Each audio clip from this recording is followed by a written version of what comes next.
चलिए देखते हैं उत्तर प्रदेश की बड़ी और काम की खबरों को सिर्फ 10 मिनट में। लेकिन उससे पहले आपने चैनल को सब्सक्राइब नहीं किया है तो कर लीजिए, क्योंकि आपको इस चैनल पर सिर्फ काम की खबरें देखने को मिलेंगी।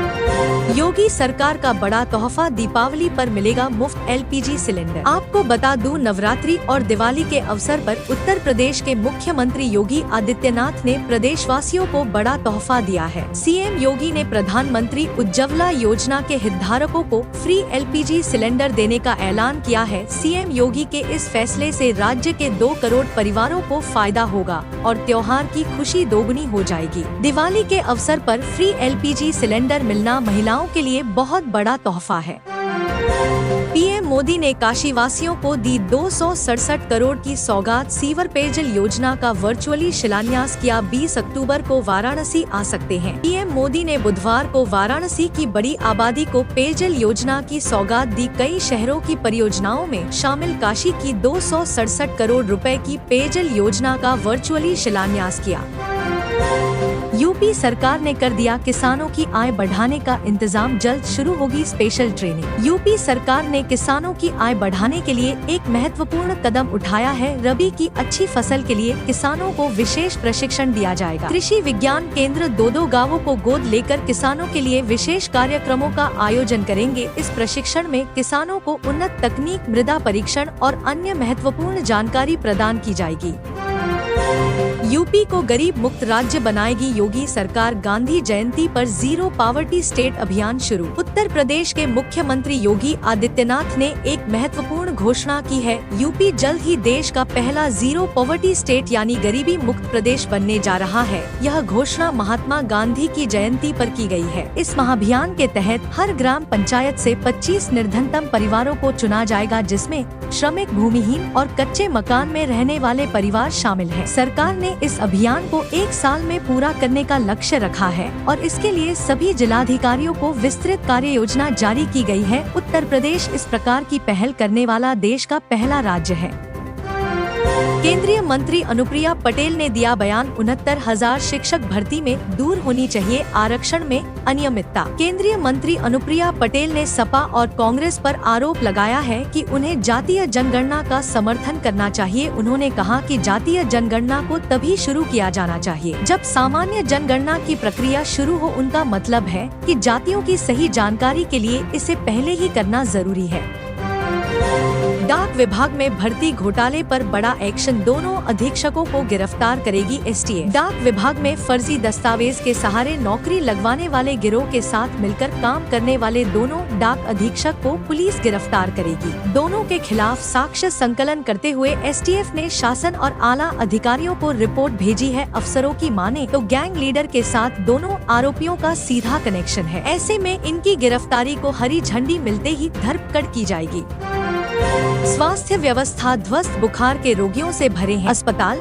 अखिलेश का भाजपा सरकार पर वार। अखिलेश यादव ने कहा है कि प्रदेश में स्वास्थ्य सेवाओं की बदहाली सुधरने का नाम नहीं ले रही है। आरोप लगाया कि भाजपा सरकार के कुशासन से स्वास्थ्य व्यवस्था पूरी तरह ध्वस्त है। शहरों में सफाई के अभाव में मच्छर जनित और संक्रामक बीमारियों का कहर जारी है। डेंगू, मलेरिया और वायरल बुखार के मरीजों से राजधानी लखनऊ सहित शहरों के अस्पताल भरे पड़े हैं।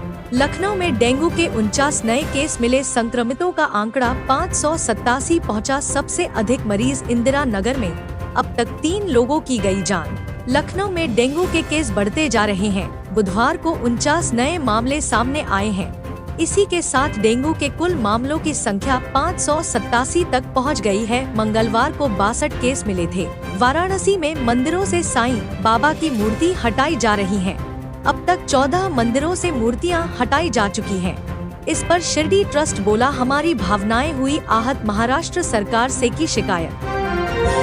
56 साल बाद सहारनपुर में जवान का अंतिम संस्कार। 1968 में विमान क्रैश में हुए थे शहीद। माता पिता पत्नी बेटे की हो चुकी है मौत। भारतीय सेना को हिमाचल प्रदेश के रोहतांग दर्रे पर 30 सितंबर को 4 भारतीय जवानों के शव मिले। इनमें एक शव मलखान सिंह का था। बर्फ में दबने से शव खराब नहीं हुआ था।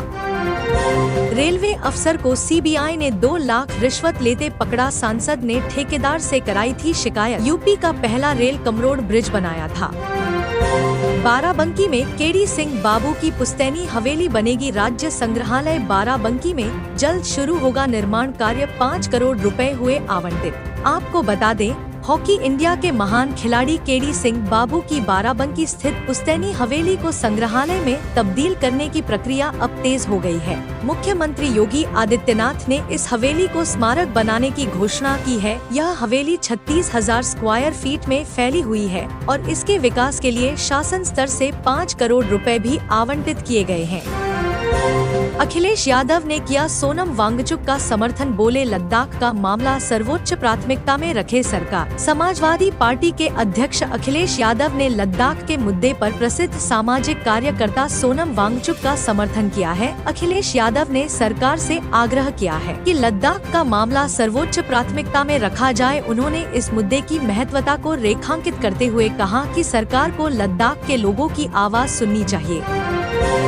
प्रयागराज में 2025 का कुंभ मेला भव्य दिव्य और होगा ऐतिहासिक, केशव प्रसाद मौर्य का बड़ा बयान। उत्तर प्रदेश के उप मुख्यमंत्री केशव प्रसाद मौर्य ने 2025 के महाकुंभ की तैयारियों को लेकर उत्साह व्यक्त किया है। उन्होंने कहा, आपने 2019 का कुंभ देखा है और हमें उम्मीद है कि 2025 का कुंभ मेला भव्य दिव्य और ऐतिहासिक होगा। उप मुख्यमंत्री ने बताया कि 2019 में 19 करोड़ लोग इस मेले में शामिल हुए थे और इस बार यह संख्या दोगुनी हो सकती है। उन्होंने यह भी कहा कि देश भर में कुंभ मेले की तैयारियों पर सरकार की पैनी नजर है ताकि सब कुछ सही तरीके से हो सके। गोरखनाथ मंदिर में कल से शुरू होगा नवरात्र अनुष्ठान, सीएम योगी करेंगे कलश स्थापना। गोरखनाथ मंदिर में नवरात्र अनुष्ठान का आयोजन कल से शुरू होने जा रहा है। इस विशेष अवसर पर मुख्यमंत्री योगी आदित्यनाथ कल कलश स्थापना करेंगे। गोरखनाथ मंदिर में हर साल नवरात्र के दौरान भव्य अनुष्ठान होते हैं जिनमें भक्तों की बड़ी संख्या शामिल होती है। सीएम योगी की कलश स्थापना के साथ इस पावन पर्व की शुरुआत होगी, जिससे श्रद्धालुओं में विशेष उत्साह देखने को मिलेगा।